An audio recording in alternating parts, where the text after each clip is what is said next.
Remember that the goal of your blog post is to attract interested readers and drive more traffic to your site. Then it's the job of your website to convert those one-time readers into a deeper relationship. Typically that happens through an email list. Now be unapologetic about this. There are so many people who will try to make you feel guilty for wanting to get these readers onto your email list. One of the worst mistakes I ever made in my business was going years writing my blog post and not having an email list. It literally cost me millions of dollars. So all these people out there are gonna tell you things like, I hate email newsletters. It's all spam. You know what my readers tell me? They love my emails because I write really good emails, I take the time, and they look forward to getting them multiple times a week. Don't let anybody tell you that you should cut back on email collection. It's one of the best things you can do. And most importantly, you're not gonna trick anyone into giving you their email. They're not gonna give it to you, or if they do, they're gonna unsubscribe, okay? So your goal is to use your website to convert people into a long-term relationship. It's to get them on your email list. I'm gonna show you a few ways you can do that, and then we're gonna talk about some of the copy associated with that. Now you'll notice the invisible reaction that people have. They kind of feel guilty about asking for an email address. They'll do things like they'll put a tiny, tiny little opt-in box hidden away in the corner. It's almost camouflaged. We call this selling from your heels. It's like they're afraid to really ask, so they go, would you mind giving me your email, maybe? I mean, why even bother? If you're gonna sell, just be honest about it. If you're gonna sell aggressively. If you're gonna ask for someone's email address, get straight in your mind first. I have something valuable to offer people when they sign up for this newsletter. Therefore, it's my responsibility to make it as clear as possible and get as many people to join this newsletter as they possibly can. Not, oh, I know it's bad to ask, but I hope they do it. No, okay? We're gonna sell straightforwardly. So there's a few ways you can do this. The first is on your sidebar. You can put an opt-in box on your sidebar, and as your site gets traffic, it's gonna automatically convert a small percentage of those visitors into email subscribers. This is where the core of your business will come from, the people on your email list. Sidebar, you can put it up top, you can have it scroll down with you, but it's a very classic example of putting the email address opt-in right there on the sidebar. Now, the second way you can get email subscribers is using something called a lightbox, also known as a pop-up. Oh my God, he just said pop-up. Oh, I hate this guy, he's so evil. Pop-ups are one of the most political things when it comes to online email subscriptions. A lot of people in the world will tell you it's evil, it's bad to have pop-ups, you're an evil person and you're going to hell. None of those people have ever run a website, and frankly, they don't know what they're talking about. I've run multiple sites, I have the test data, and so do all of my friends who do very similar things. Just take my word for it, and if you want to Google, you can Google around on pop-ups and light boxes, and you can learn more. Adding a light box or a pop-up, which appears after a certain number of time or behavior, will skyrocket the number of people on your email list. These people are not stupid. Let's be respectful. They didn't just trip over and enter their email address into the box and then click the confirm link. They're not stupid. They signed up because they like what you have to offer, and they didn't unsubscribe because they like the kind of emails you're sending them. So what you need to know about a lightbox, after all that political stuff we're gonna put aside, is a lightbox or a pop-up is this box that's gonna appear on your website saying, hey, if you like what you're reading, I also have something special to offer you. Enter your email and you'll get it. This can appear right when people come to the site. I don't really recommend that. It can appear after 5, 10, 25 seconds, or it can even appear when they scroll down to a certain part of the page. You can test this all.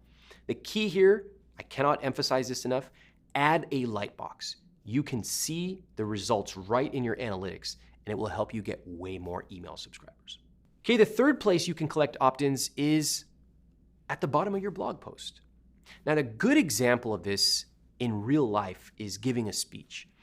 When I used to give speeches, I would end my speech after about 55 or 60 minutes, and everybody would clap, and then I'd say, okay, bye, and I'd just go home and leave. It wasn't a good ending. They were emotionally aroused. They liked what I had to say, and then what did I do? I just waved my hand and left. Not very effective. So what I started to do was I took a piece of paper and I said, hey, I'm gonna pass this around. If you enjoyed what I had to say and you wanna hear more from me, I send out an email newsletter every so often, so put your name and email there and I'll add you to it. I ended up converting about 90 to 95% of that audience. And what I learned from that is when people like what they've read or what they've heard, they wanna take the next step. So therefore, it makes a lot of sense if you've written a great blog post and they get to the end, don't dead end them. Give them the next step in the process. And that's often enter your name and email. Here's what you're gonna get. You'll notice that the copy in all these examples is very outcome focused. I'm not just talking about sign up for this newsletter. I'm saying here's what you're gonna get. That's a really important point. Your copy in these examples has to be focused on the user. And when you're starting out, you can basically have one type of opt-in form at the end of every blog post, okay? As you get a little bit more sophisticated, you can tailor that opt-in based on what you talked about. So for us, if I talked about careers, at the bottom of that post, it might say something like, get the 5 best jobs in your location, click here to opt in. If it's about business, we might say, get the free idea generator, click here to opt in. That's a little bit down the road, but that's showing you where you can go even. All right, the fourth way you can get email subscribers is by something called landing pages. Landing pages' entire purpose in life is just to get an email opt-in. That's it. They're typically very short pages. They have a very catchy headline, and then they have a big fat opt-in box. That's it. They almost never have links going anywhere else. And again, if they do their job right, they get an email address. That's it. So if you look at I Will Teach, you'll see that we have lots of different landing pages on different topics. We have ones on earning more, starting an online business, negotiating your salary, and on and on and on. You can also see this outside of I Will Teach. Take a look at a few other examples.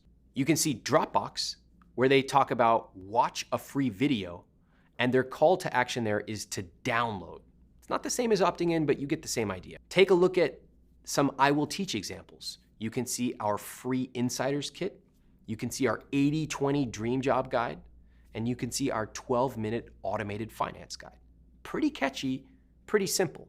If you're interested in these topics, you're probably gonna opt in. And finally, here's an advanced example.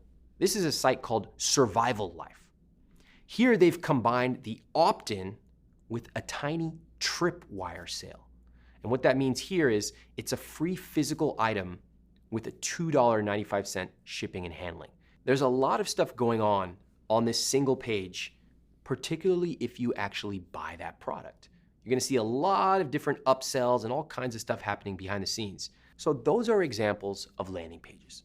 Simple, clean, the whole point is just to get the opt-in. All right, here's an example of a landing page you could create. Let's say your business is teaching women how to do different braids in their hair. French braid, whatever kind of braid. So the landing page could say, sign up here for 5 free videos on 5 different types of French braids you can create right now. That's a pretty compelling offer. If you want to know different ways to braid your hair, you're going to enter your name and email there, and that page is going to generate a pretty good opt-in rate. I say you start off with 1, and you can add more as you go on. So remember, there are 4 major places on your blog that you can collect opt-ins, and we saw many examples of that already. We'll see many more in the vault. Remember to focus on getting good enough and then moving on. For example, let's just say you have a 25% opt-in rate. You could probably push it to 30, but that might take tons and tons of time and money. So if it's good enough, if it's within general parameters, we cover those parameters in 0 to launch, move on. If you're getting those email subscribers, you're doing well enough, you're good to go. If it's working, just let it run. It's like having tiny little salespeople working for you every day. It's beautiful. Now in the next video, we're going to talk about how to use copy to maximize your opt-ins.